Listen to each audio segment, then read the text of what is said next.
Bwana Yesu nasifiwe, mpenzi mtazamaji. Asubuhi ya leo, asubuhi ya baraka, ninakukaribisha katika kipindi cha Manyunyu ya Baraka. Tuzidi na kuinuliwa pamoja, kubarikiwa pamoja kupitia hiki kipindi cha Manyunyu ya Baraka, ambapo tunaendelea na kuletewa neno la Mwenyezi Mungu na mtumishi wake ambaye ni Pastor Ruthi Sami kutoka kanisa la ABC Katangi wa Munyu Pastorate Machakos Sub Quarter. Yuko hapa tayari kabisa ili akaweze na kutunyunyizia baraka za Mwenyezi Mungu, ambapo ninaamini kwamba uko tayari kabisa ili ukaweze na kupokea. Karibu. Umefika wakati mwingine, watazamaji wa Undugu TV, ili tuweze kusemezana neno la Mungu, na nikiomba ni wasalimu penye muko. Bwana Yesu asifiwe. Amina. Na kukaribisha katika mahubiri ya siku ya leo, nikijua ya kwamba Mungu anakupenda, Mungu anakujali, na amekuweka ili uweze kutazama luninga siku ya leo, ili tuweze kuongeleshana pamoja neno la Mungu ambayo tutaenda kulisoma katika kitabu cha Mathayo mtakatifu. Sura ni ya kwanza mstari wa 18 hadi 21. Maandiko nikisoma katika jina la Yesu Kristo yakisema hivi: Kuzaliwa kwake Yesu Kristo kulikuwa hivi. Mariamu mama yake alipokuwa ameposwa na Yusufu, kabla hawajakaribiana, alionekana ana mimba kwa uwezo wa Roho Mtakatifu. Naye Yusufu mumewe, kwa vile alivyokuwa mtu wa haki, asitake kumwaibisha, aliazimu kumwacha kwa siri. Basi alipokuwa akifikiri hayo, tazama, malaika wa Bwana alimtokea katika ndoto akisema, Yusufu mwana wa Daudi, usihofu kumchukua Mariamu mkeo, maana mimba yake ni kwa uwezo wa Roho Mtakatifu, naye atazaa mwana, nawe utamwita jina lake Yesu, maana yeye ndiye atakaye waokoa watu wake na dhambi zao. Na neno linaendelea. Tuombe. Asante Mungu Baba Mwenyezi, kama vile unaishi na jina lako liishivyo, ni wakati mwingine ambao umewadia kwa ajili ya neno lako. Bwana, ukanisaidie, ukawasaidie watazamaji, tunapoongeleshana yale ambao ni ya kuhusu kuzaliwa kwake Yesu Kristo, hakika kwetu yakawe ya manufaa. Naomba nikijua umesikia na utatenda. Katika Kristo Yesu tunaomba. Amen. Lengo ile tutakayo kuwa nayo ama yenye tutaangazia ni kuposwa kwa Mariamu. Tuone katika kuposwa kwake kwetu kuna maana gani, na ni jambo gani Mungu alikuwa anataka tujue kutokana na kuposwa kwake. Na tunapoangalia Mariamu alikuwa mcha Mungu, na Mariamu alikuwa ameposwa na Yusufu, na wao wawili walikuwa wanatoka katika kijiji kidogo kiitwacho Nazareth, na walikuwa wanamcha Mungu, na ni ukweli walikuwa wenye haki. Ndio ilimfanya Mungu aweze kumchagua Yusufu na aweze kumchagua Mariamu kwa ajili ya kuleta ukombozi. Kwa hivyo ningependa tuangazie ili jambo ya kwamba Yusufu alipoangalia Mariamu akamuona ni mjamzito, na yeye anajua vizuri sana hajakaribiana na yeye, na kulingana na desturi ya Kiyahudi, mtu hakupaswa kuoa mtu akiwa na mimba. Na hakupaswa pia, ikiwa ni msichana, kuoleka akiwa yeye amejuana na mwanaume. Hiyo ilikuwa laana kubwa na dhambi kubwa sana. Ndiyo ilimfanya Yusufu kwa siri hazimkumuacha Mariamu. Na Mungu akatazama akiwa juu mbinguni, akaona ni kweli kulingana na vile anamjua Yusufu ataenda kumwacha Mary. Na mpango wake Mungu hautatimia. Maanake Yesu alikuwa tu atunze na Yusufu. Na Mungu alikuwa amechagua katika nyumba ya Daudi Yusufu ndiposa aweze kuwa baba wa mataifa. Kwa hivyo akanena naye kwa ndoto.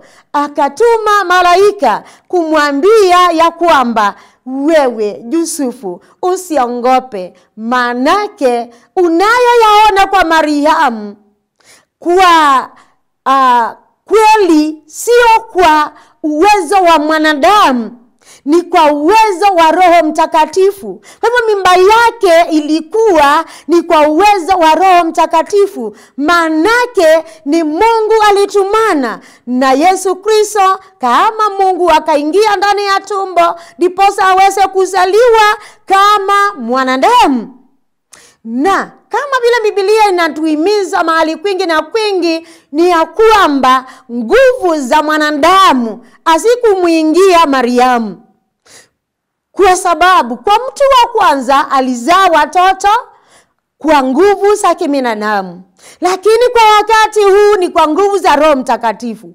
Na kumbe mtu wa Mungu, unapoona mambo ambayo yametendeka na kwako hayafai na hayapendezi, kumbe upasi kuyaacha, unapaswa kumuuliza Mungu. Manake Yusufu aliamua kwa siri kuacha, lakini Mungu akatumana kwake. Wewe upasi kuacha jambo endapo Roho Mungu amekufunulia kulifanya. Kwa hivyo uwe unamuuliza Mungu, manake Mungu huwa anatumana, anakujulisha hii jambo ni nzuri ama ni mbaya, limetoka kwa Mungu ama ni kwa binadamu ama ni kwa mawazo yako. Kwa hivyo usiwe unaacha mambo kabla haujamuuliza Mungu, na kabla Mungu hajakunenea labda kwa ndoto ama kwa maono, ama tu atume mtumishi wako akujulishe, kama vile alikuwa tu anatuma Isaya kwa wengi na manabii wengine wengi. Kwa hivyo jambo lingine ni kwamba malaika wa Mungu alimtokea pia Mariamu, akamwambia, wewe pia utamzaa mwana, nao jina lake utamuita Yesu. Na naye Mariamu, kama angeambiwa na Mungu kulingana vile pia yeye alikuwa anaishi, Biblia inatuambia mwanamwali bikira akachukua mimba, hakujua imetoka wapi, hakujiona yeye akikaribiana na mwanaume, lakini anaona inaendelea kukua pole pole. Pia Mungu akamtokea akamwambia, hakika wewe umeonewa fema mbele ya Mwenyezi Mungu katika wanawake duniani. Umechaguliwa uweze kumzaa mtoto, na huyo mtoto kuna kazi yake anakuja kufanya. Na ndio jambo la tatu, ya kwamba ni yeye atawatoa watu katika dhambi zao. Bwana Yesu asifiwe. Kwa hivyo Mariamu akajulishwa anaye mzaa, anayeenda kumzaa yuko na kazi kubwa duniani. Manake tangia Adam dhambi ikaingia, na dhambi ikawa katikati ya wanadamu, wakawa wanafanya dhambi, wanaacha, wanarudia. Kwa hiyo Mariamu akajulishwa, wewe umekuwa mteule ambaye utamzaa atakaye okoa watu kutoka dhambini zao. Ndio Yesu aliyezaliwa yuko tayari sana kulifanya kazi yake. Alimaliza pale msalabani, Na mbona wewe unakaa na unaishi ndani ya dhambi? Na ni kwa nini umeamua kutokuishi na Mungu na unayashika ya dunia hii na unayatimiza na unafurahishwa na kupendezwa nayo? Toka pale. Yesu anakuita. Manake alizaliwa akutoe katika dhambi zako. Wacha kuishi katika maisha ya dhambi. Na Yesu manake anakuita. Na Mariamu alikuwa na mshangao mkubwa, na Mungu akamjulisha hayo makuu. Kwa hivyo kuna yale Mungu amekuwekea, ataenda kukujulisha. Amekupangia makubwa na makuu. Kwa hivyo mtumainie yeye na umngoje yeye na umuulize yeye, naye atatenda ndani yako. Bwana alibariki neno lake. Amina. Asante Jehova Mungu. Manake kulingana na vile Mungu Baba tumesoma katika kitabu Biblia, neno lako ni ya kwamba Mariamu alijulishwa kwa mambo mengi yalimletea mshangao na mshtuko, ya kwamba atamzaa atakaye okoa dunia. Yesu Kristo, wakati ndio huu. Tumo katika dunia hii. Na ni nani atakaye tusaidia na kutuokoa? Yesu Kristo mwana wa Mungu, shuka na ukaweze kutusaidia katika dhambi zetu.